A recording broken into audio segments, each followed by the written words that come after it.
Ya, selamat pagi Ibu Bapak, saudara-saudara yang harus bahagia karena jurus tiga keberuntungan. Harus bahagia karena beruntung terlahir sebagai manusia. Harus bahagia karena beruntung mengenal ajaran kebenaran, Dhamma. Dan harus bahagia karena beruntung masih hidup sehingga masih bisa terus berjuang untuk mencari pesangon mati. Terimalah salam Dhamma dan Namo Buddhaya. Hari ini kita sudah masuk ke minggu kedua bulan Mei. Beberapa hari lagi kita menyambut Lebaran. Anak-anak putra bangsa siap-siap untuk tes. Jadi saya mau ngetes Anda semua dengan pertanyaan PPKN. Ya, bisa jawab enggak nih? Itu biasanya diberikan untuk kelas rendah ya, kelas 2 atau kelas 3. Lingkarilah jawaban yang benar. Bila kita salah, kemudian ditegur atau dimarahi, kita sebaiknya A. Marah, B. Sedih, C. Minta maaf, D. Tersinggung, E. Ajak berantem, F. Dendam. Jawabannya apa? Ya, Nunu, C. Ya, Selda. Ya, bagaimana yang lain? Kiki, C. Ervin, C. Nana. Minta maaf. Ya, Adi gimana? B. Ya, apa yang kita lihat di dalam uh, pelajaran akademis itu gampang banget ya. Anak kelas 3, kelas 2 udah bisa jawab. Minta maaf. Kecuali kalau orangnya memang sangat apa namanya? Hatinya halus kayak si Adi, dia bilangnya sedih gitu ya. Itu yang kita sebut sebagai pelajaran kognitif.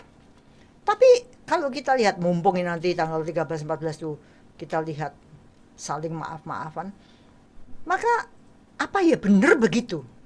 Itu sebabnya kalau dulu ada apa P7 atau P5 yang pengamalan, intinya adalah bagaimana apa yang kita pelajari itu bisa nggak diamalkan. Anak kecil bisa jawab, tapi kalau anak besar belum tentu melihat ini sebagai next sesuatu yang memang segampang itu. Maka saya membuka ini minggu ini itu bagiannya Bu Susan yang mengemukakan kasus. Maka saya buka dulu kasus yang membuka wawasan Dhamma, tapi nggak usah minta ulasan ciami Bu Susan karena Bu Susan nanti mengulasnya sesuatu yang lain. Kita kasih satu contoh ya, misalnya ada ibu ketua umum, istilahnya ibu ketum gitu katanya. Ya gampangnya ngomong Bu Wena gitu ya. Ini Bu Ketum gitu ya. Bu Ketum. Orangnya sangat teliti. Dia kirim WA pada 2 orang yang teledor. Ini Lani sama Adi. Ini dua-duanya nih teledor. Orangnya gampang lalai, lupa, pokoknya segala macam gitu. WA-nya itu Bu Ketum ngomong, Lani, Adi, saya ini banyak berhubungan dengan pemuka agama. Jadi saya mau kasih buku yang barusan diterbitkan, apa itu? Milinda Panha. Minta 50.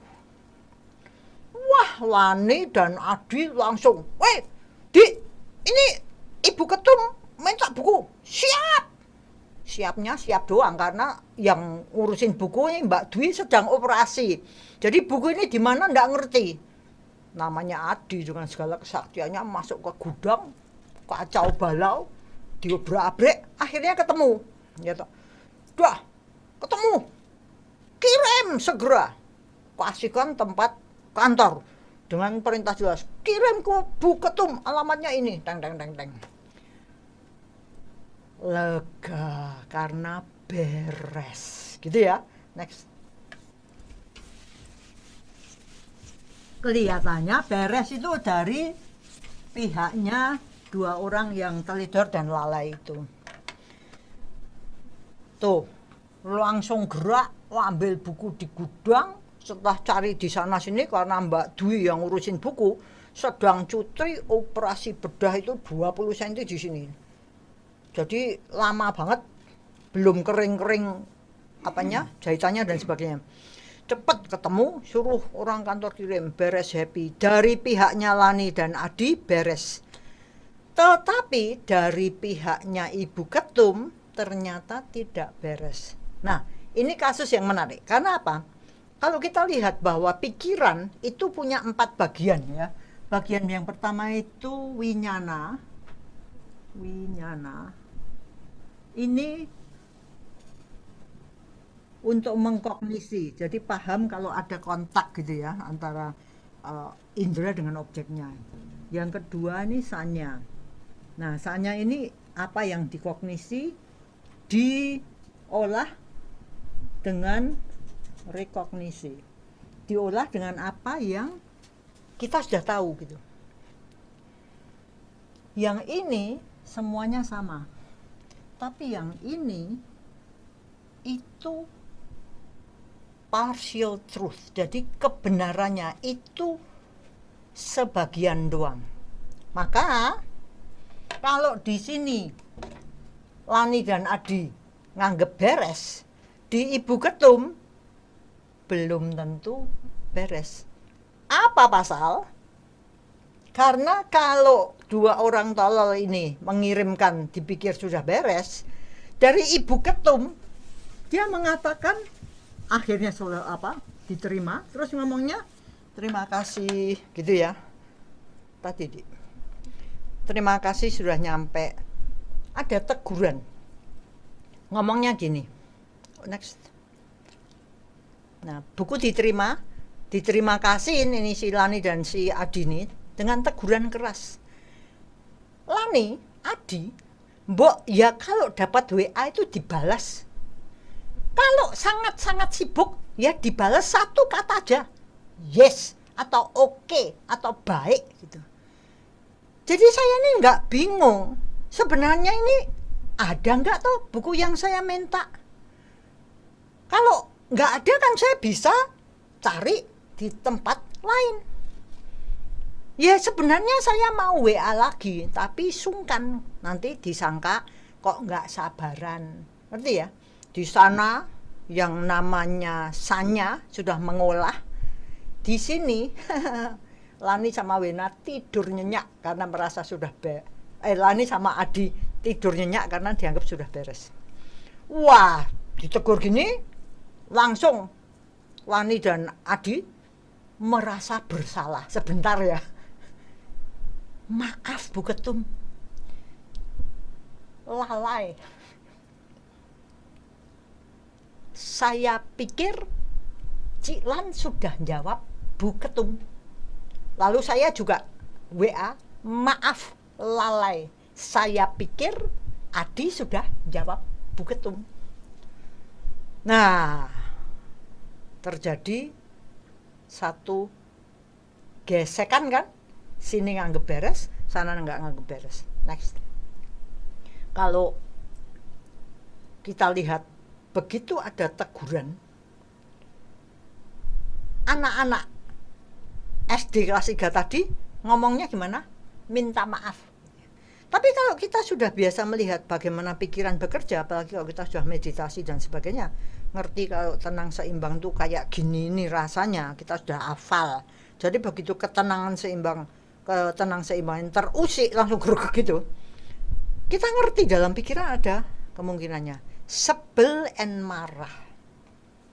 Jadi Adi kepala sekolah loh, kok ditegur langsung murup perempeng gitu ya, ngomel lah sama sang yang namanya Lani itu. Wong sudah dikirim yang ribut aja lah. Kalau memang maunya tuh Mbok ya WA sekali lagi. Wong namanya Buddha itu ada Dutiyampi, Tatiyampi gitu loh. Oh, cuma satu kali, mbok ya 2 kali, 3 kali. Kok nggak mau? Sombong. Mbok ya bisa ngerti masalah orang yang bukannya maunya kita nggak ngasih wong ya selama ini kalau kita dimintai bantuan ya mau kok. Apa yang terjadi? Kita nyalahkan orang lain. Terus lerem lagi kalau kita sudah mikir back to breathing. Kembali ke napas. Kayak Ervin langsung kembali ke napas. Tenang, seimbang. Satu kemungkinan. Kemungkinan lain. Marah dan tersinggung. Aku ditegur. Aku loh. Kan aku lebih tua. Kamu lebih muda. Kalau Adi ngomongnya, aku ditegur. Aku ini kepala sekolah. Pinter dan ganteng. Kadang-kadang gitu ya. Ganteng kadang-kadang. Kamu sok kuasa. Aku yang sudah mau rekoso aja masih disalahkan. Aku. Apa yang muncul? Mohanya. Keakuannya mencuat. Itu kemungkinan 2. Kemungkinan ketiga, agak tahu diri, minta maaf, tapi terpaksa. Basa-basi daripada ribut dan rewel. Nanti repot kalau sama ibu ketum, dan mendingan kita minta maaf aja. Repot nanti panjang urusannya. Jadi saya sama Adi tidak merasa bersalah, tapi ya udah daripada, gitu ya. Apa yang terjadi? Kita menghindari supaya nggak rame, nggak panjang. Tapi minta maafnya sebenarnya terpaksa. Wong saya nggak merasa bersalah, ya. Yang keempat, lebih bagus minta maaf tapi sebenarnya nggak mau disalahkan. Saya ngomongnya gini, lah wong saya pikir sudah dijawab Adi, jadi kan Adi yang salah. Adinya juga gitu, Di salahmu Di, loh ya enggak, saya pikir sudah dijawab Cilan. Jadi apa yang terjadi adalah kita defend, kita nggak mau disalahkan, kita mempertahankan diri sendiri.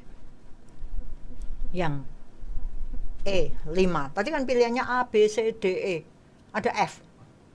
Minta maaf dengan tulus, karena tahu sanya itu kan kebenaran sebagian.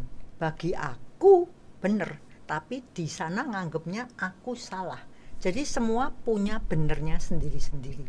Mengenal bagaimana sanya bekerja, kita sadar aku salah di matanya dia. Pasti juga saya punya salah. Maka dengan tulus, yang namanya Lani dan Wina si tolol berantai ini minta maaf. Ya, aku salah, aku lalai, aku bikin orang bingung. Selesai. Akhir masalah. Kenapa? Karena saya dan Adi sudah menenang, seimbangkan pikiran lagi. Tidak ada penderitaan kita harus nyalahkan, harus moha, harus menghindar, harus mempertahankan diri. Akhir penderitaan. Sekaligus kita menggunakan apapun yang terjadi ini untuk latihan merespon. Kalau saya ini tenang, seimbang, karena semua kondisi cocok sama mau saya, ya saya tidak latihan loh. Tenang seimbang gampang toh, semua baik, tidak ada masalah, semua berjalan lancar. Mau latihan apa? Ya tenang seimbangnya otomatis karena kondisinya bagus. Tapi kalau kondisi tidak bagus, di sini kita sebenarnya berlatih. Maka itu sebabnya kalau ada sesuatu yang terjadi, kita harus bisa menggunakan itu, mengolah itu untuk gimana caranya kita meningkatkan diri. Latihan rendah hati, latihan melihat ke dalam pikiran, latihan juga cinta kasih, kasih sayang, empati, gimana caranya kita membuat dia pikirannya juga lerem. Itu juga berlaku pada diri sendiri. Caranya gimana? Kita juga lerem. Nah, itulah manfaat Dhamma. Itulah manfaat meditasi. Kita lihat pikiran, begitu pikiran kocak begini, kita kehilangan ketenangan seimbangan, langsung back to breathing, back to pengamatan pada sensation. Next. Sehingga muncul kebijaksanaan yang lebih untuk kita tidak gini, ya. Maka kita mengerti bahwa semua pihak ada salahnya, ada betulnya, karena sanya itu cuman kebenaran sebagian. Jadi penderitaan yang ada di dalam pikiran kita, kita urusin sendiri, nggak ada yang bisa ngurusin pikiran kita. Kita sendiri yang harus beresin apa yang terjadi dalam pikiran kita, karena 24 jam sehari kita ditemani oleh pikiran. Duka itu adanya di pikiran, jadi gimana kita kembali lerem. Kembali ke nafas, amati sensasi, karena kita sudah hafal tenang seimbang itu kayak apa, maka kita tahu kalau kita kehilangan ketenangan seimbangan atau UPK itu. Tahu kalau kemudian pikiran sudah kembali tenang seimbang, rampung penderitaan kita. Begitu pikiran tenang lagi, penderitaan karena sebel dan marah dan tersinggung dan segala macam tadi akan hilang. Karena apa? Sifatnya demikian. Semua bersifat sama seperti nafas, anicca. Oleh sebab itu, kita minta maaf saja harus dengan tulus. Kenapa? Karena ketulusan ini yang akan membuat keterampilan kita canggih, sehingga tenang seimbang, kembali happy. Sebaliknya kalau ada orang yang salah pada kita, kita juga latihan untuk memberi maaf dengan tulus. Karena dengan pemberian maaf yang tulus itu, kita menjaga atau menerampilkan kemampuan untuk bisa pikiran kembali lerem, happy, tenang seimbang. Tidak cuman memberi dan minta maaf, tapi juga plus terima kasih. Ini bagus ya, karena berterima kasih ini membawa satu kondisi yang mempercepat lerem kita. Kenapa? Kalau kita ini punya sahabat sejati, di dalam lingkup kita ini kita memang benar-benar kalyana mitra, spiritual friends, maka berarti kita punya teman yang mau repot-repot mengingatkan kita kalau kita salah. Itu kebaikan mereka yang menegur kita loh, ya. Karena kalau orang itu mau negur saya, paling tidak di mata mereka, dalam pikiran mereka itu masih nganggap Cik Lan itu bisa lebih baik, maka diberitahu, betul? Kalau sudah lah Cik Lan diberitahu percuma gini, terus aku bilang enggak, gini mental sana, lewat otak aja dan enggak teng-teng. Karena apa? Sulit dinasihati, sombongnya seberapa, enggak mungkin maju, udahlah, hopeless case, sudah hopeless, dia tidak akan bisa mau bersusah payah memberitahu kita. Jadi kita harus berterima kasih, plus berterima kasih untuk kesempatan berlatih sehingga kita mudah dinasihati, rendah hati. Maka selalu kalau kita bersama, mari kita jadi teman sejati. Kalau saya enggak bener, kamu harus benerkan aku loh. Jangan dijamin aja, sungkan beritahu Cik Lan. Piye lagi? Berarti kamu bukan teman saya. Kalau saya hancur-hancuran, sungkan memberitahu Cik Lan. Itu sadis kalau menurut saya. Begitu juga saya kalau lihat kamu enggak beres, aku harus mau repot untuk beritahu. Kenapa? Aku teman sejati kok. Lihat kamu ndak beres, jangan sampai. Kecuali aku nganggep, halah Kiki percuma, hopeless case. Halah Ervin hopeless case, Selda hopeless case, Nunu hopeless case, Nana hopeless case. Adi aja wis percuma tuh. Bae hopeless. Ya kita ndak akan bisa maju bersama. Maka untuk memberi masukan, harus kita memberi masukan bukan karena kita nih benci, tapi karena kita peduli. Begitu juga pada waktu kita menerima masukan, kita harus merasa disayang, bukan dibenci.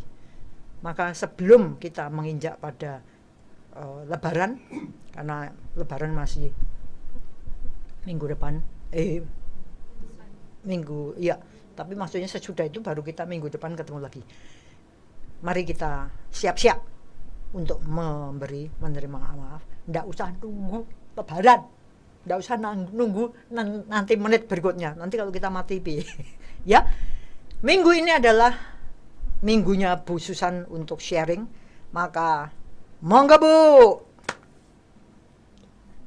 Ya, terima kasih Bu Lani sudah membuka dengan saling memaafkan. Nampaknya temanya bagus sekali ya.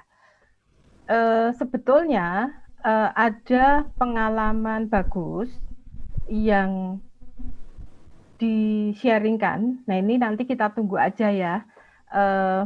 Ada pecinta dhamma lain selain saya. Kalau Bu Lani sering menyebut saya sebagai pencinta dhamma, akan sharing tentang bagaimana memaafkan. Meskipun posisi beliau itu bukan orang yang ada di pihak yang nyata-nyata bersalah ya. Kalau ceritanya Bulani tadi kan Bulani dan Pak Adi itu memang ada andil salahnya, kira-kira begitu. Nah, sehingga Bulani dan Bu Adi, Bulani dan Pak Adi, maaf ya, Pak Adi mungkin di masa lalu Pak Adi perempuan sehingga saya salah ngomong begitu. Mungkin Bulani dan Pak Adi itu lalu ada ini ya tergelitik suara hatinya untuk meminta maaf gitu.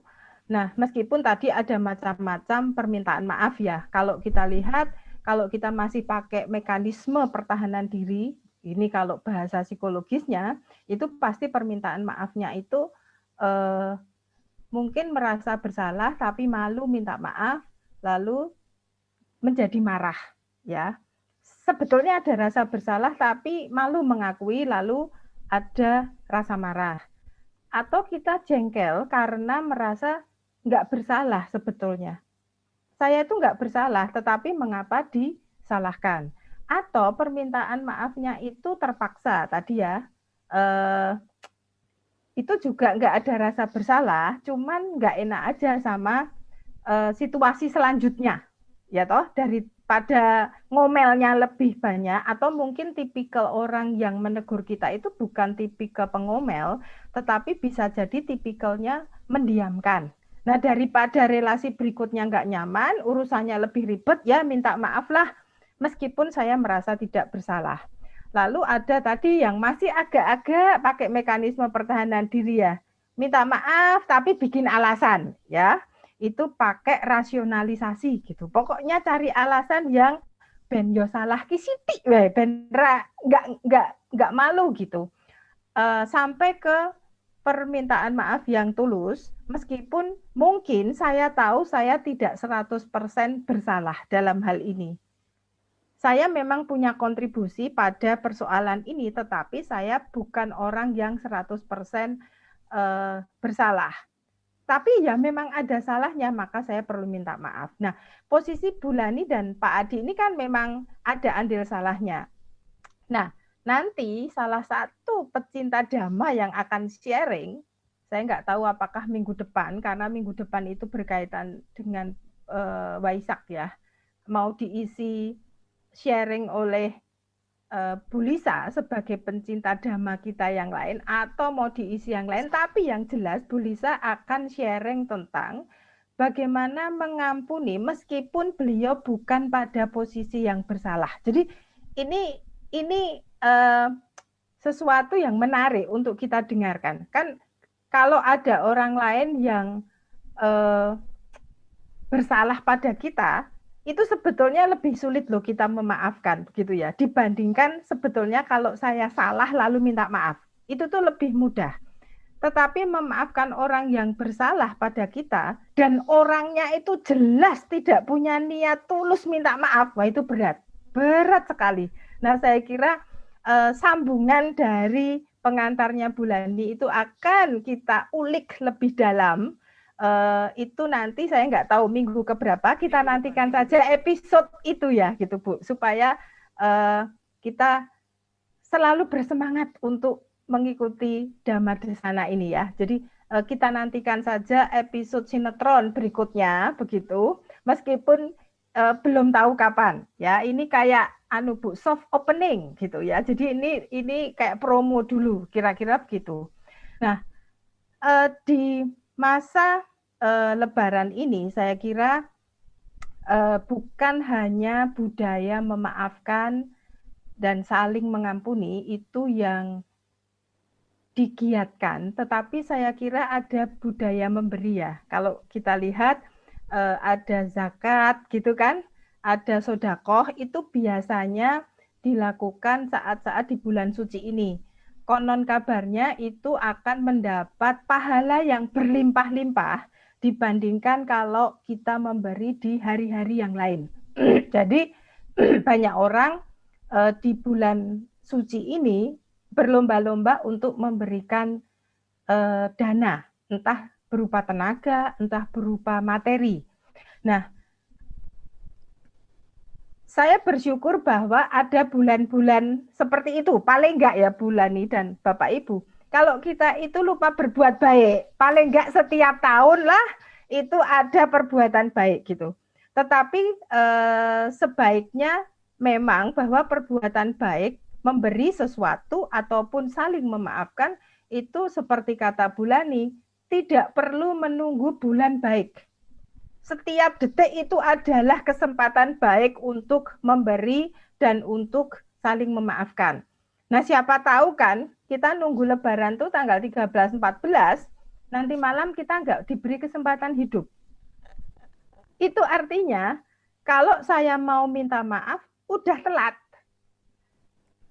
Nah, belum minta maaf sudah koit gitu ya, sudah nol, sudah titik.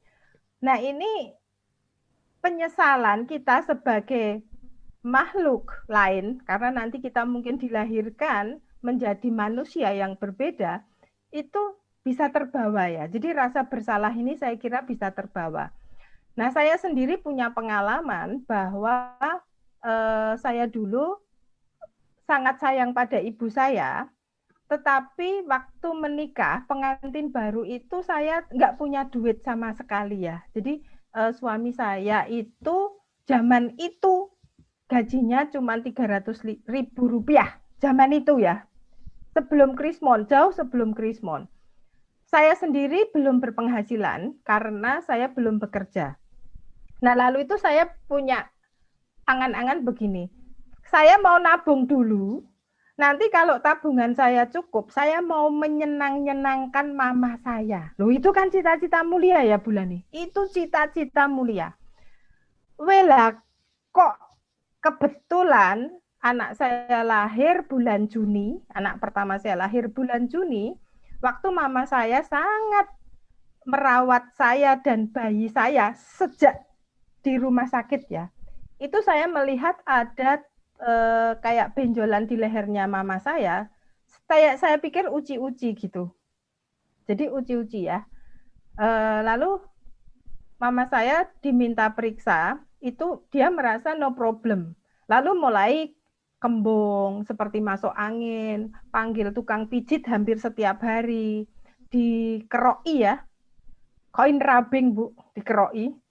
Itu hampir seminggu itu bisa 3 kali. Itu kan nggak normal ya. Jadi ibu saya merasa kok masuk anginnya itu berlebihan. Nah, setelah dibiopsi itu, dibiopsinya bulan Juli, Bu. Jadi dia menunggu anak saya 1 bulan. Selapanan baru dia mau dibiopsi. Itu cancer stadium akhir. Nah, saya masih belum pulih dari kesehatan. September persis seperti ramalan dokter, paling lama usia ibu saya 3 bulan gitu ya. Nah, ini adalah penyesalan yang tidak bisa saya ulang ya. Kenapa saya nunggu nabung loh, mau menyenang-nyenangkan mama saya. Mungkin mama saya nggak perlu diberi sesuatu yang berlebihan.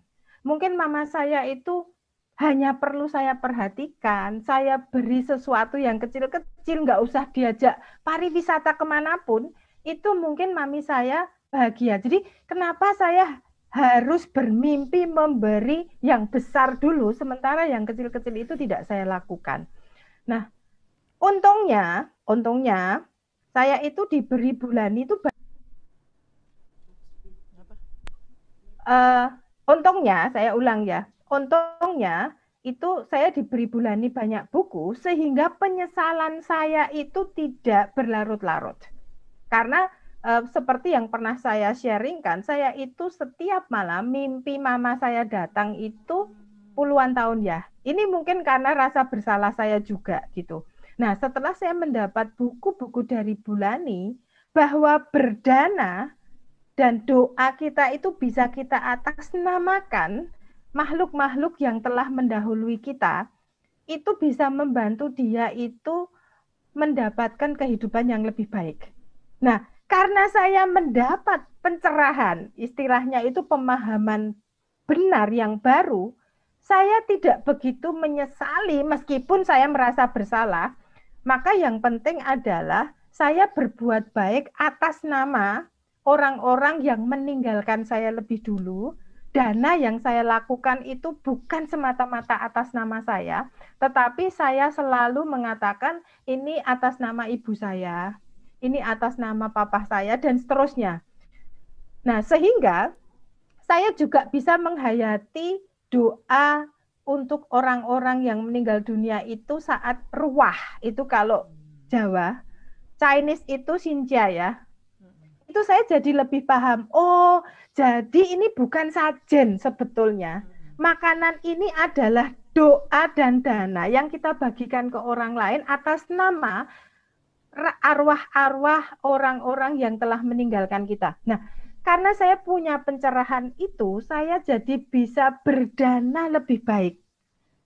Bukan hanya untuk diri saya sendiri, tetapi untuk orang-orang yang penting di dalam hidup kita, untuk orang-orang yang mungkin tidak sempat tadi itu berbuat baik sebelum meninggal dunia. Mungkin mama saya juga saat itu saya nggak tahu kondisi mentalnya seperti apa. Sebelum meninggal, siapa tahu dia belum sempat punya pikiran murni gitu ya. Nah, maka hanya dengan inilah saya bisa membantu mereka. Nah, jadi terima kasih untuk Bu Lani dan Bu Wena yang mengirimkan banyak buku buat saya sehingga saya bisa lebih paham bagaimana menjalani kehidupan ini dengan lebih baik ya.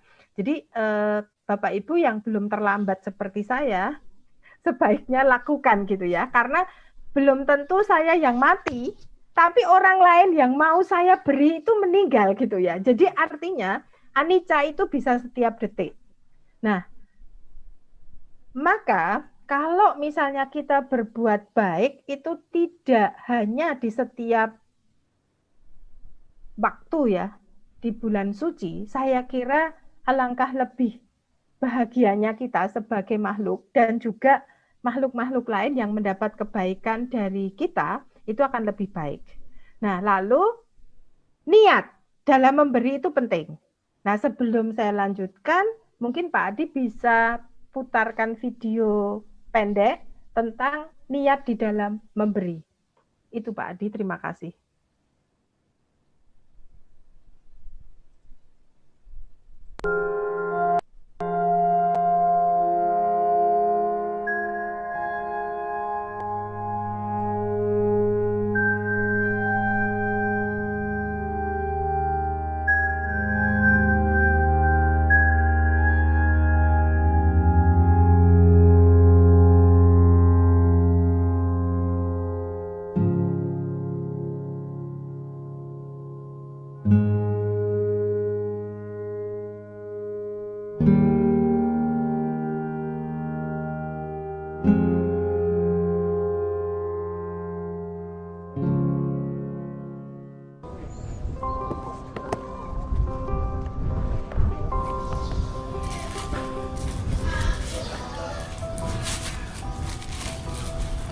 Ini Pak ayamnya. Ini uangnya. Kasih Pak. Iya, sama-sama.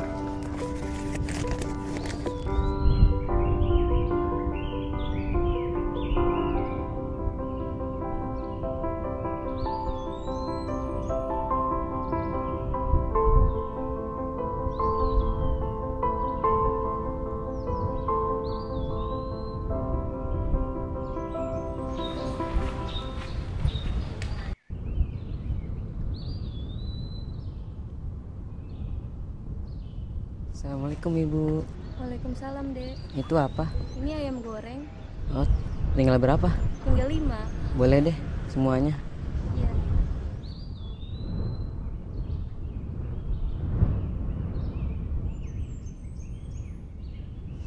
Ibu, ini dagangan ibu buat ibu aja lagi, buat ibu jualan lagi nanti. Oh, ini jadi buat ibu lagi? Iya, nggak apa-apa. Gak apa-apa, Dek. Nggak apa-apa. Makasih ya, Dek. Iya, sama-sama. Kebetulan ibu lagi butuh uang buat beli obat anak ibu. Semoga Allah membalas kebaikanmu ya, Dek. Amin. Yaudah Bu, saya tinggal dulu ya. Iya, makasih ya, Makasih. Dek. Iya.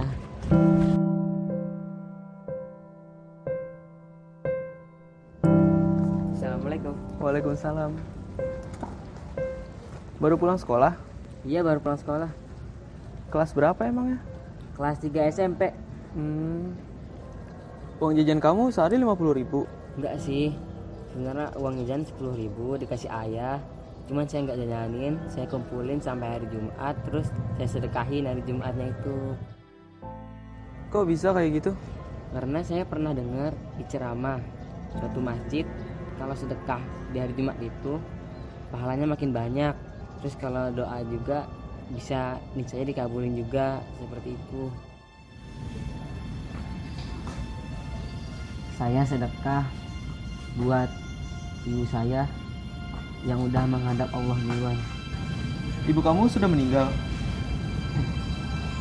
Iya, kebetulan pas saya masih kelas 6 SD.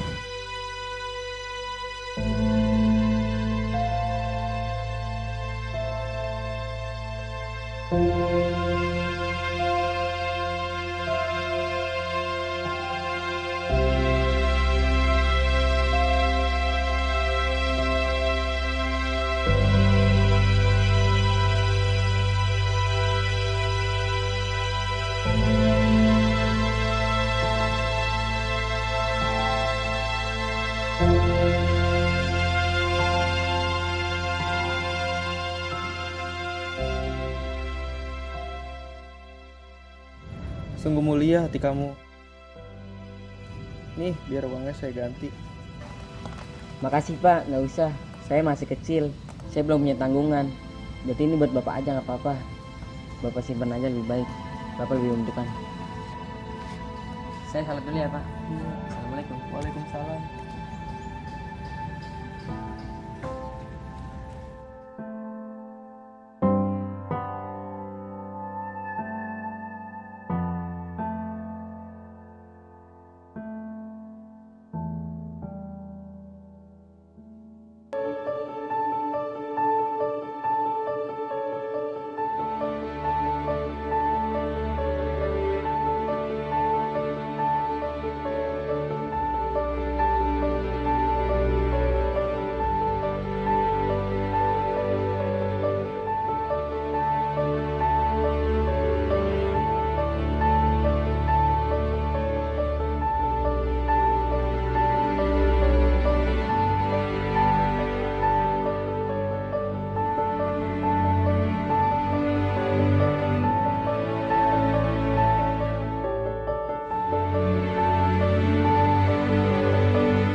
Ya, terima kasih Pak Adi.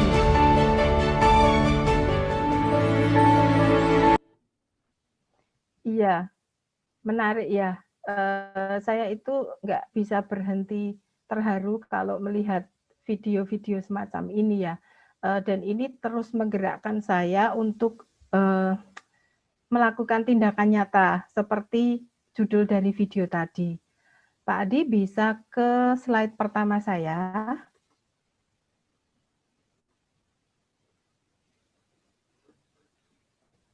Bapak, Ibu sekalian,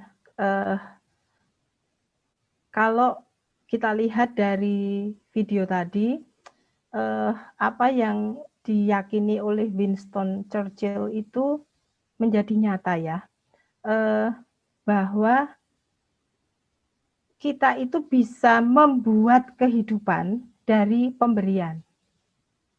Kalau kita lihat,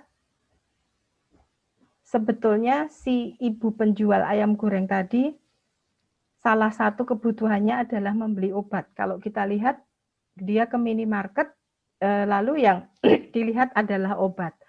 Nah, seandainya tidak ada orang yang baik hati, saya kira bahkan untuk kesehatan diri sendiri si ibu tadi maupun mungkin kesehatan anaknya atau kesehatan keluarga itu akan terancam. Nah, hanya dengan uang 50.000 itu saya kira si anak yang masih SMP tadi bisa menyelamatkan nyawa seseorang. Nah, ini menurut saya sangat mengagumkan ya pemberian itu, bahwa pemberian itu bisa membuat kehidupan. Sementara kalau kita itu hanya berpikir perlu mendapatkan sesuatu demi hidup, itu menurut Winston Churchill kita bukan manusia yang sesungguhnya. Yang menurut Bulani berasal dari kata mano. Kita punya budi, kita punya akal yang bisa kita gunakan untuk memilah mana yang perlu dan baik untuk kita lakukan dan mana yang tidak perlu kita lakukan. Nah, dalam urusan memberi ini, sebetulnya saya itu sudah sering mendengarkan bahwa memberi itu baik, memberi itu kalau ikhlas itu pahalanya besar dan seterusnya. Ya, saya itu sering mendengar itu, tetapi itu terasa bagi saya itu semacam ajaran normatif begitu ya. Ya, saya udah ngerti gitu. Itu kayak ajaran moralitas. Dan kalau misalnya saya diminta mengisi skala, di psikologi itu kan ada skala ya. Misalnya skala kemurahan hati gitu, itu ada. Misalnya saya tidak merasa menyesal ketika memberikan uang tabungan saya kepada orang yang lebih membutuhkan. Ini itu skala-skala di psikologi itu kira-kira seperti itu. Nah, meskipun saya merasa menyesal, tetapi saya akan mencentang pilihan sangat-sangat setuju. Wah, itu kan keren. Karena saya tidak pernah menyesal. Tetapi apakah di dalam tindakan nyata, bukan untuk kepentingan mengisi skala, saya betul-betul, skala itu alat ukur ya. Kalau di psikologi, alat ukur, angket itu disebut skala gitu ya. Nah, kalau seandainya saya tidak dalam rangka mengisi angket itu, apakah betul saya itu tidak pernah menyesal memberikan uang tabungan saya yang saya simpan bertahun-tahun dengan keringat dan darah saya untuk saya berikan kepada orang yang membutuhkan? Itu belum tentu. Nah, tetapi secara pengetahuan saya sangat tahu itu. Sehingga kalau ada angket yang menanyakan hal itu, saya cepat-cepat tahu jawaban yang diharapkan yang baik itu adalah menjawab sangat setuju dengan pernyataan itu. Nah, sehingga saya memang pinter dalam menjawab, tetapi tindakan nyata itu belum tentu saya lakukan. Nah, apa yang menggerakkan saya untuk lebih berbuat itu banyak hal. Salah satunya itu adalah hal-hal yang dilakukan oleh Bu Wena dan Bulani.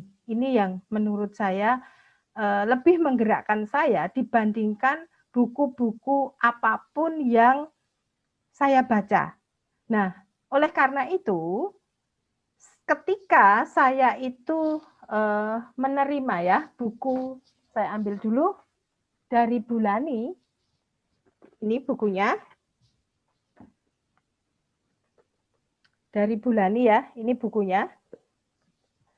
Itu setiap lembar yang saya baca itu membuat saya itu tidak berhenti meneteskan air mata gitu ya. Saya itu sangat terharu dengan orang-orang yang berbuat baik yang dituliskan di dalam buku ini. Dan saya merasa saya belum bisa melakukan all out, total, seperti yang dilakukan oleh orang-orang yang inspirasional yang menulis pengalaman memberi di dalam buku ini. Jadi ini kayak novel mengharukan bagi saya, sehingga saya itu tuh harus membacanya itu pelan-pelan karena selalu meneteskan air mata di setiap sharing yang disampaikan. Nah, salah satunya yang sangat menyentuh saya tentang pemberian itu adalah tulisan Ketua Umum tadi ya, Ibu Wena, saya kira gitu ya. Jadi membaca judulnya saja, mungkin Pak Adi bisa ke slide berikutnya, itu sudah membuat saya takjub gitu. Di psikologi selama ini ada yang namanya kecerdasan kognitif. Ada yang namanya kecerdasan emosional. Ada yang namanya kecerdasan spiritual. Nah ini kok Bu Wena ini punya istilah yang keren, itu kecerdasan finansial. Nah, waktu itu Bu Lani sebetulnya jauh sebelum buku ini dicetak, sudah memfotokan judul ini ke WA saya. Jadi Bu Lani kirim, ini loh salah satu judul tulisan yang akan terbit. Baru baca judulnya saja, saya itu ingin tahu kecerdasan finansial itu kayak apa ya? Karena saya ini merasa sejak saya kecil sampai saya sekarang ini punya anak 3 dan sudah masuk lansia, tetap kere gitu ya. Nah ini kan jangan-jangan kecerdasan finansial ini ada kaitannya dengan kaya secara cepat gitu. Wah ini kan menarik ya. Kok bisa-bisanya Bu Lani itu di dalam bukunya nanti ada kecerdasan finansial bagaimana kaya secara cepat. Wah ini kalau ditulis untuk webinar ini ya Bu Wena, laris ini Bu.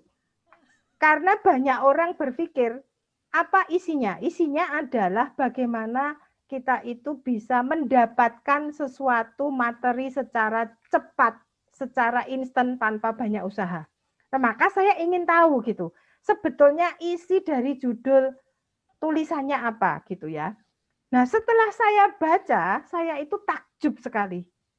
Ternyata yang dimaksud dengan kecerdasan finansial itu bukanlah mendapatkan kekayaan secara cepat dan sebanyak-banyaknya. Ini saya jadi terharu sekali ketika membaca tulisan ini, karena yang dimaksud itu adalah bagaimana kita itu bijaksana di dalam keuangan. Wah ini kan sulit ya. Keuangan kok harus diolah dengan bijaksana, itu caranya gimana? Ini kayaknya di buku ilmu ekonomi nggak ada. Di buku bisnis nggak ada gitu ya. Jadi gimana? Saya semakin ingin tahu. Lah, menarik lagi. Dalam tulisan Bu Wena dikatakan secara bisnis mungkin tolol. Wah ini kan antitesis ya. Ini melawan pemikiran lumrah. Yang dimaksud dengan kecerdasan finansial itu jangan tolol di dalam bisnis. Nah ini kok Bu Wena bisa nulis secara bisnis mungkin tolol. Wah ini menarik ya. Kok ada orang yang bangga dengan tolol di dalam bisnis. Nah ini. Ini menarik gitu. Biasanya orang itu bangga kalau pinter berbisnis. Nah ini bisnis yang tolol kok bisa dibanggakan ya.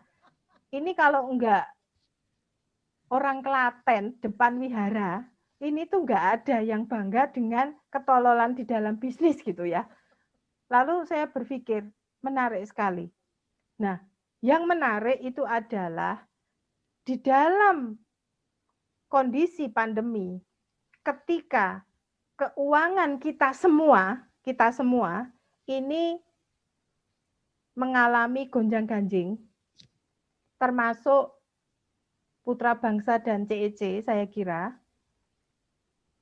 Banyak siswa, banyak orang tua tidak melakukan kegiatan, tentu putra bangsa juga atau CEC merasa bahwa kesulitan orang tua itu dalam mencari nafkah di masa pandemi itu cukup besar. Tentu mereka juga nggak ingin mengeluarkan uang berlebih, kira-kira begitu. Nah, sehingga sebetulnya sekolah-sekolah termasuk putra bangsa dan CEC itu tidak bisa meminta bayaran siswa itu seperti kondisi normal. Nah, tentu saja berarti penghasilan yang didapatkan oleh sekolah putra bangsa maupun tempat kursus CEC ini tidak bisa seperti biasanya. Nah, ini kalau misalnya ini perusahaan-perusahaan biasa akan cepat-cepat berpikir untuk mengurangi SDM-SDM yang tidak dibutuhkan. Ya, misalnya karyawan-karyawan kontrak itu mulai dihentikan. Lalu karyawan-karyawan mungkin dikurangi gajinya, ya karena penghasilannya tidak nutup. Nah, tetapi yang terjadi justru sebaliknya, di dalam sharingnya Bu Wena, bagaimana pertimbangan kebijaksanaan itu sungguh mengharukan saya adalah berani nombok pakai tabungan. Padahal mungkin tabungan ini sudah dialokasikan untuk hal-hal lain yang sudah direncanakan. Dan tabungan ini nggak main-main ya. Saya kira tabungan ini dikumpulkan dalam puluhan tahun, bukan dalam semalam. Lalu Bu Wena mengatakan, ya inilah saatnya melatih saya untuk melepaskan dari kelekatan uang tabungan yang itu adalah usaha keras kami untuk menabung. Ini adalah saatnya untuk tidak melekat. Nah, ini saya kira sama dengan video tadi ya. Dalam video tadi, si pria yang lebih berada tadi, yang lebih ganteng dari anak SMP tadi, mengatakan ternyata memberi dengan ikhlas itu adalah latihan buat saya untuk bisa selalu memberikan ke orang lain secara lebih tulus.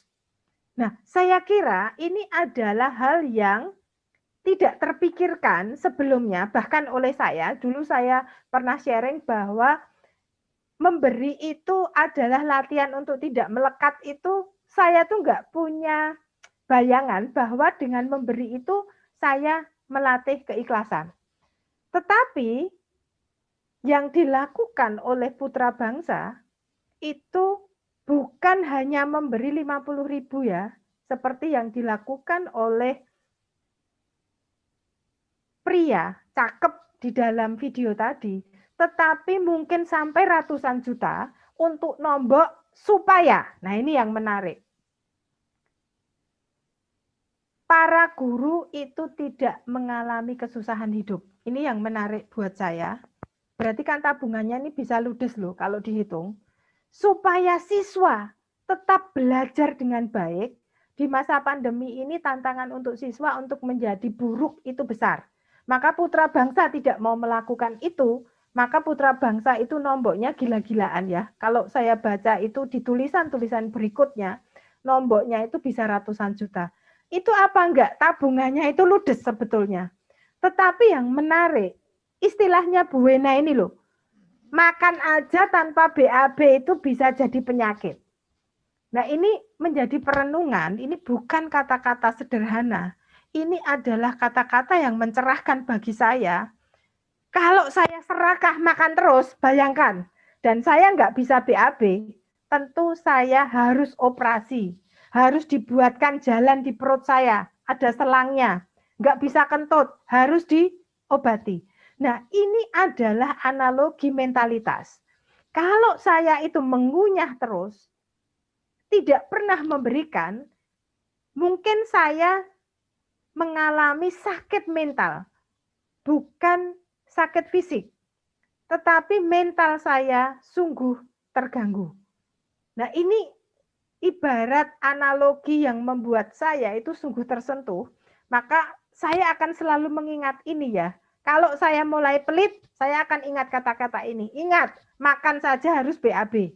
Kalau nggak BAB jadi penyakit. Saya akan selalu ingat bahwa kalau saya itu merindukan, mendapatkan sesuatu terus-menerus, nggak pernah memberikan, itu saya akan menderita sakit mental. Dan kalau menurut ajaran Buddhism, sakit mental itu lebih mengerikan dibandingkan kalau saya mengalami sakit fisik. Nah, ini hal yang nggak bisa saya abaikan untuk tidak saya sampaikan hari ini ya. Jadi ketika membaca tulisannya Bu Wena itu kok saya lalu cita-citanya ini harus saya omongkan di Dhamma Desana karena sungguh apa yang ditulis Bu Wena ini menginspirasi hidup saya.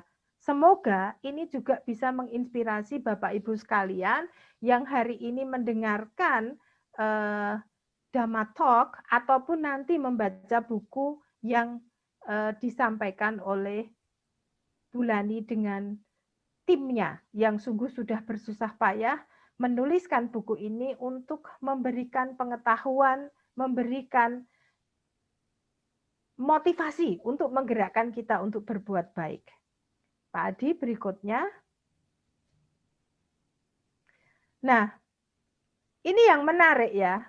Bu Wena itu punya keyakinan yang sangat dahsyat gitu. Keyakinannya itu apa sih? Nampaknya rugi duit sekarang. Tapi jangka panjangnya itu beruntung. Ini loh yang nggak pernah saya pikirkan juga. Saya itu jarang memikirkan hal ini. Kenapa? Saya itu dibesarkan oleh orang tua yang dulunya kaya raya. Kalau saya mendengar cerita, mendengar loh, itu artinya saya nggak ngalamin.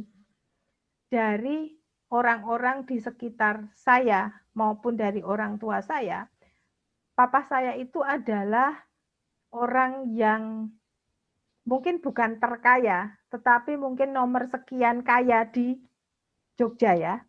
Kenapa saya bilang begitu? Saat belum ada listrik di rumah saya itu sudah 1.300.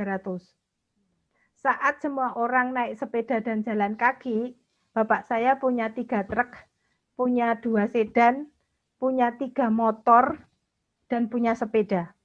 Saat orang lain pakai Petromax, di rumah saya lampu menyala karena listrik, TV-nya besar sekali,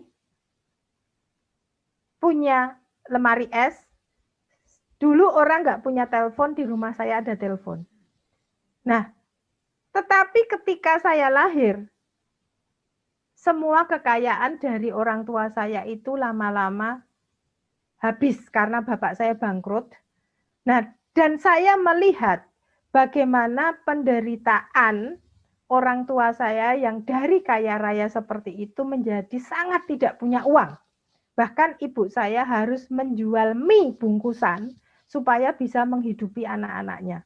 Nah, mungkin ini pengalaman traumatik yang saya rasakan, lalu saat itu saya bertekad, saya nggak boleh miskin. Nah, mungkin ini juga yang membuat saya itu istilahnya Bulani awel, pelit untuk mengeluarkan uang karena saya takut menderita, ya. Karena saya takut tidak bisa hidup, nggak bisa makan, gitu ya. Jadi untung rugi itu di pikiran saya itu sungguh menjadi perhitungan yang sangat cermat. Sehingga mungkin saya tidak seperti Bu Wena yang begini. Tabungan itu nggak apa-apa lah asal orang lain bisa sejahtera. Meskipun saya bersusah payah mengumpulkan, saya akan belajar untuk tidak melekat pada harta milik saya. Mungkin saya tidak bisa sebijaksana Bu Wena untuk cepat-cepat mengatakan seperti itu, karena saya berpikir, kalau saya sekarang rugi duit, jangka panjang saya akan penuh penderitaan. Nah ini mentalitas saya itu mikirnya seperti itu gitu. Tetapi Bu Wena itu berbeda. Bu Wena itu mengatakan jangka panjang keberuntungan itu bukan serta-merta uang. Itu yang dimaksud oleh Bu Wena. Nah ini yang menarik.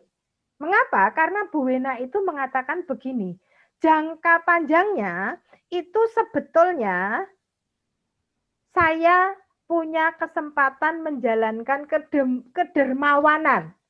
Saya akan tidak ikut-ikutan menggenggam dan meraup keuntungan. Nah, ini adalah keuntungan jangka panjang yang sangat berguna untuk bekal kita nanti pindah alam. Nah, ini yang tidak saya pikirkan. Yang saya pikirkan, jangka panjang itu adalah kesejahteraan hidup saya terjamin. Maka, seperti keyakinan Winston Churchill tadi bahwa kalau saya itu ingin mendapatkan sesuatu, ya saya hanya bertahan hidup.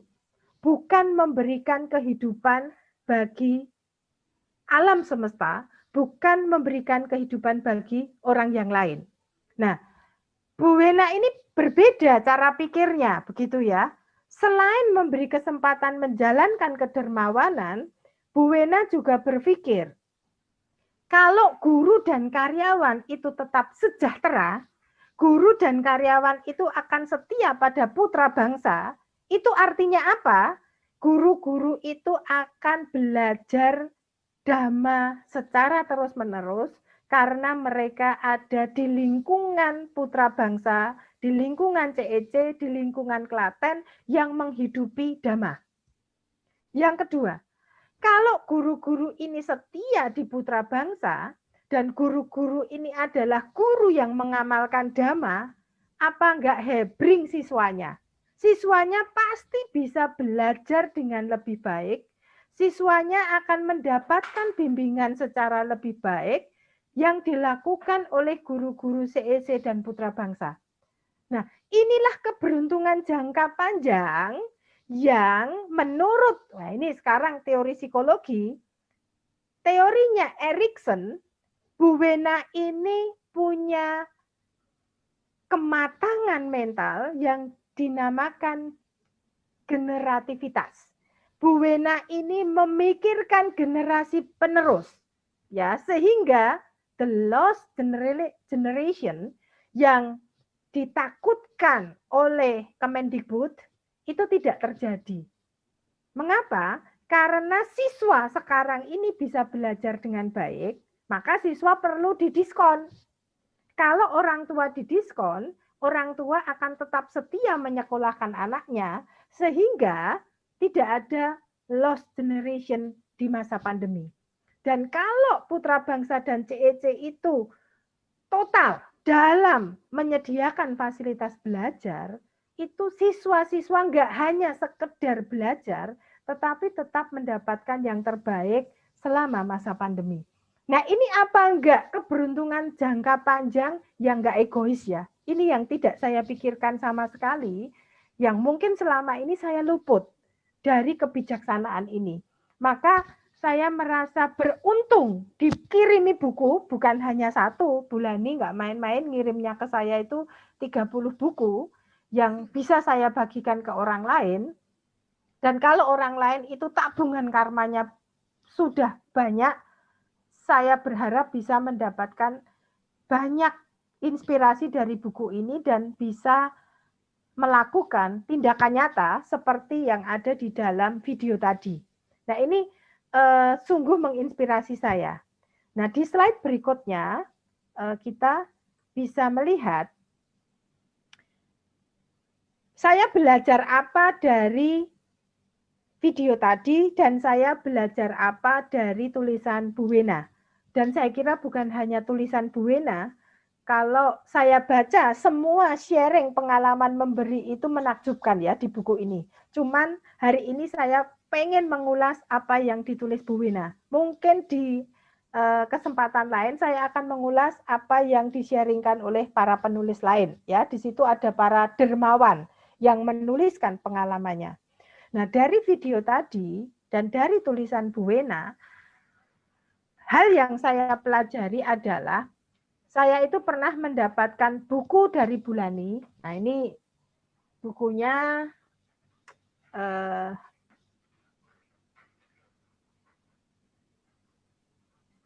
ini ya, kayaknya bentar. Yang mana ya bukunya itu banyak banget jadi. Nah, ini saya siapkan bukunya. Saya pernah mendapat kiriman dari Bulani ya. Mengapa berdana? Ini saya baca-baca lagi ya.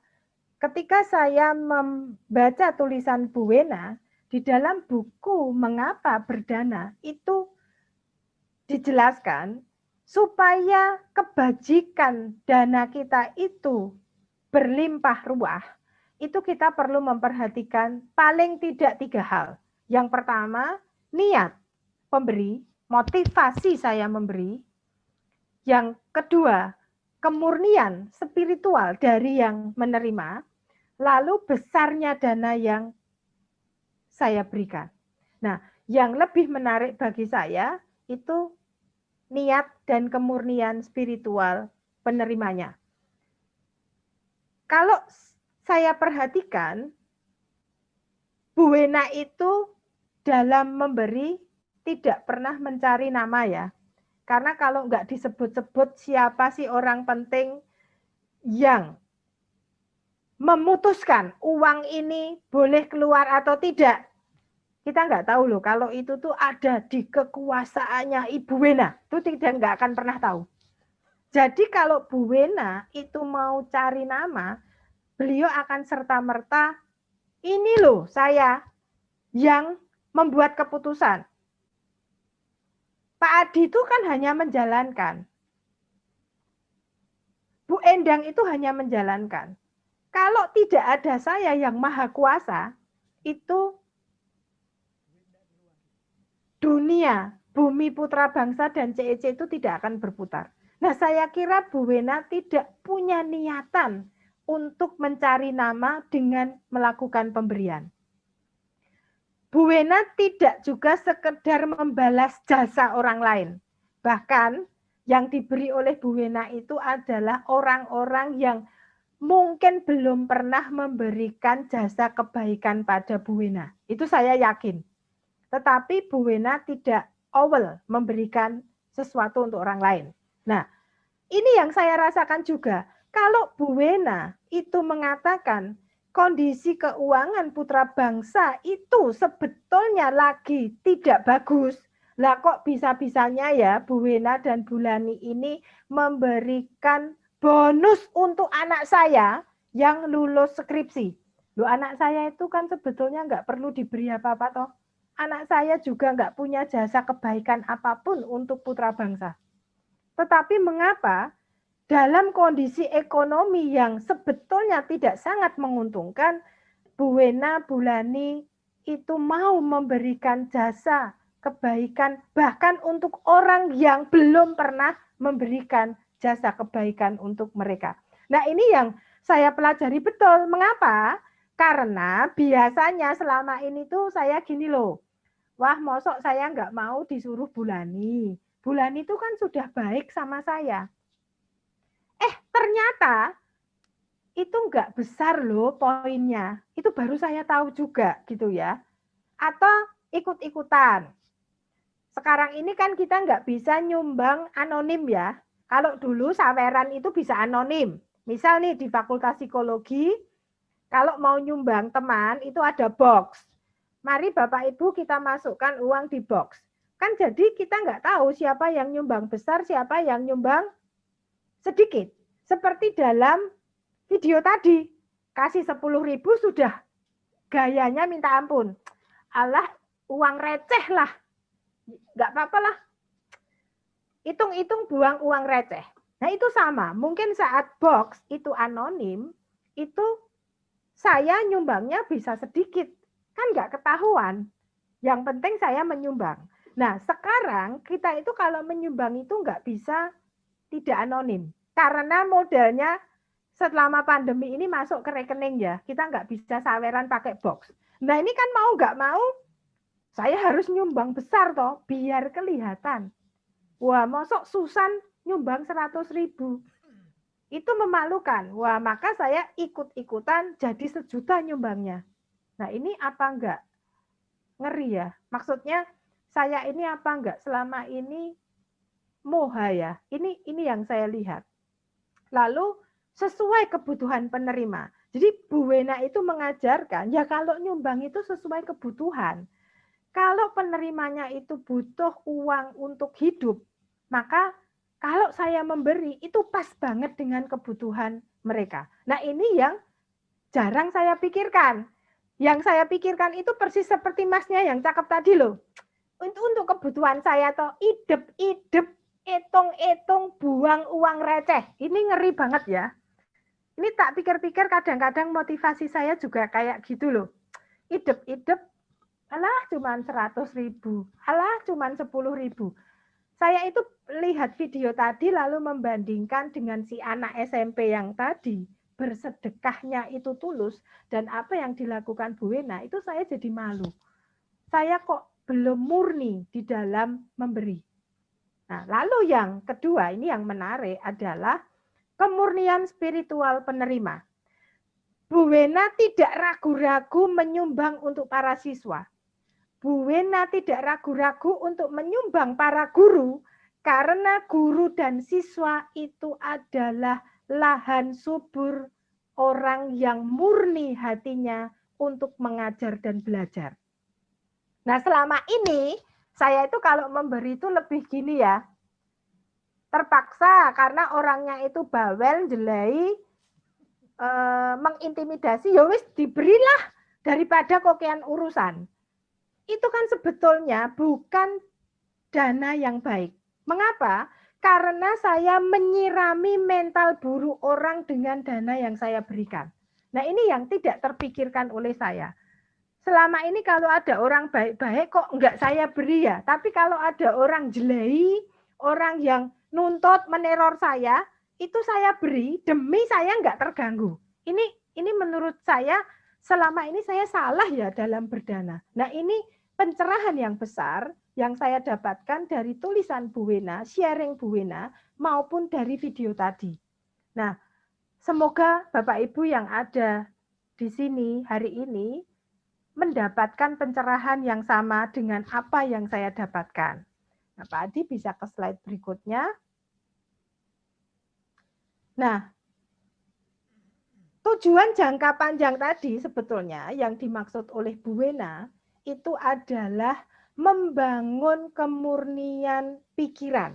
Nah, ini yang enggak saya pikirkan ya. Mosok memberi itu kok bisa membuat kemurnian niat dan pikiran kita itu selalu terolah dengan baik. Nah, video tadi itu juga menyatakan kalau saya bersedekah dengan tulus, itu membuat saya lebih murni di dalam memberikan kebaikan untuk orang lain. Nah, sehingga saya bisa mengurangi kemelekatan-kemelekatan yang ada di dalam diri saya, dan ini sudah saya rasakan. Jadi saya itu belajar dari Bulani. Bulani itu selalu berkali-kali mengatakan, Bu Susan jangan nunggu niat. Latihan aja nyumbang. Itu nanti lama-lama Bu Susan itu tidak akan merasa sayang kalau barangnya rusak, barangnya hilang, atau harus kehilangan sesuatu. Nah, ini sekarang ini saya sudah bisa merasakan itu. Kalaupun saya itu kehilangan uang karena ditipu orang, itu kalau dulu saya marah, sekarang itu saya begini. Ya enggak apa-apa, itu memang jatah saya kehilangan. Mungkin saya kurang memberi. Sehingga jatah saya kehilangan itu ya sekarang. Dan orang yang menipu saya itu, dia akan menuai karmanya sendiri. Dan saya mungkin adalah penolong bagi orang itu karena ada yang ditipu. Nah, itu saya sekarang bisa begitu, Bulani. Nek dulu saya marah, dendam kesumat lah, intinya begitu. Nah, lalu saya merasakan mungkin kalau saya melakukan ini terus, saya akan terlahir bahagia. Mungkin ya, Bu, saya nggak tahu. Ini hanya angan-angan saya. Lalu saya bisa membina moralitas dengan baik, dengan terus berdana. Saya bisa berkonsentrasi untuk hal-hal yang baik, dan saya bisa mendapatkan kebijaksanaan. Nah, mungkin ini yang dimaksud Bu Wena kebijaksanaan finansial. Mungkin, saya nggak tahu.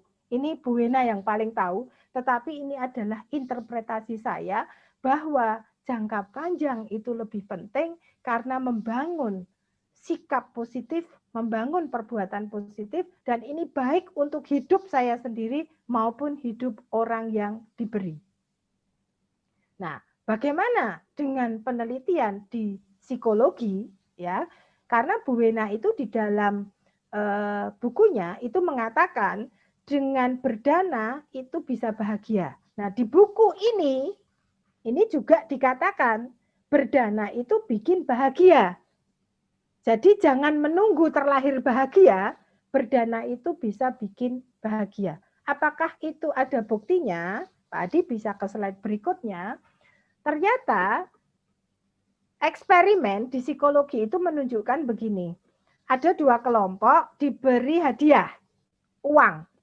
Lalu kelompok yang satu diminta mendanakan uangnya, kelompok yang lainnya diminta menabung untuk dirinya sendiri.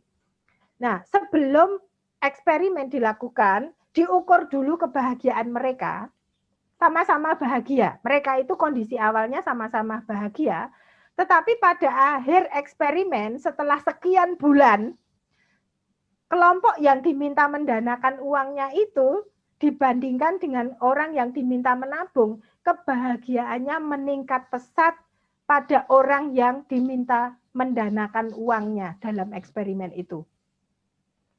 Nah, ini menarik ya. Jadi ternyata memberi itu bisa meningkatkan kebahagiaan. Lalu yang kedua, ada survei. Kalau ini bukan eksperimen, survei itu pakai angket tadi. Ternyata orang yang sering memberi itu kepuasan hidupnya dan kebahagiaannya lebih tinggi dibandingkan orang yang pelit memberikan sesuatu. Ya.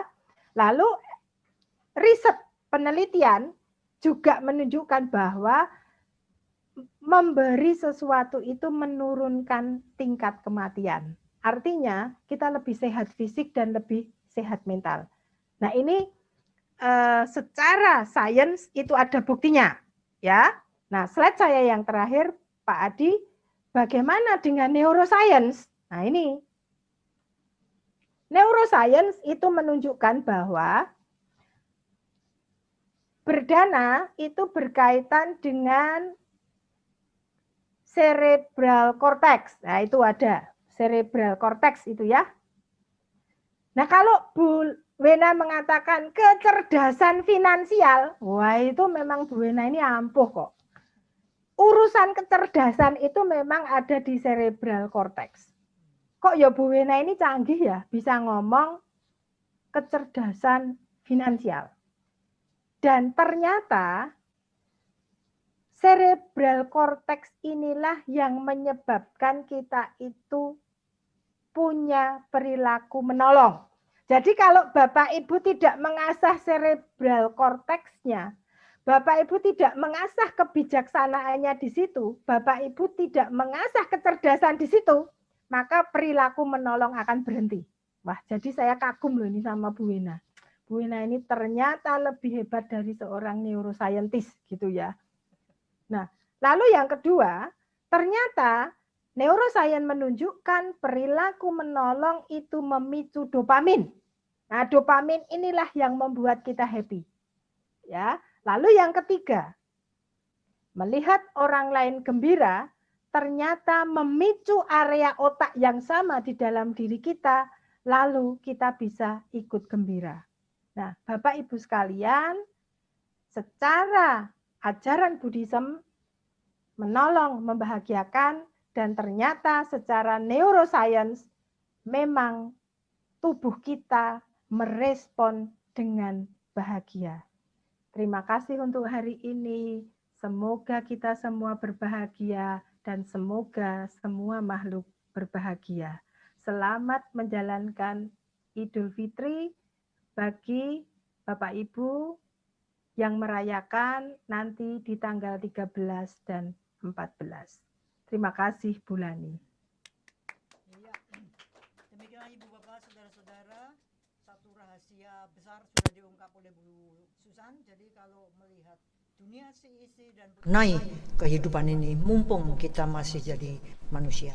Terima kasih dan mari kita saling memaafkan, memberi maaf, dan menerima maaf pada hari di mana saudara-saudara kita umat muslim merayakan lebaran. Saya diperintah untuk yang maha kuasa itu untuk mengulang sekali lagi bahwa mesin penggerak di balik semua yang tampak ini adalah manusia-manusia pendiam yang ada disebutkan oleh Bu Susan dengan sangat cerdik, karena Bu Susan itu pinter cari di dalam yang jelimet gitu ya, ketahuan sama Bu Susan. Jadi terima kasih sudah menunjukkan hebatnya manusia-manusia pendiam yang berada dalam satu mesin penggerak apapun yang Anda lihat dalam CEC, Putra Bangsa, Wihara, Damaguna, dan semua proyek karma yang kita lakukan bersama. Itu di balik itu ada manusia-manusia hebat. Jadi jangan terpukau dengan apa yang tampil saja. Itu Adi sama saya itu, situ gobalamoh itu ya. Demikian. Terima kasih, sampai jumpa minggu depan dengan luar biasanya sharing kita. Semoga semua makhluk bahagia dan semoga yang terbaik datang pada kita semua. Satu, satu.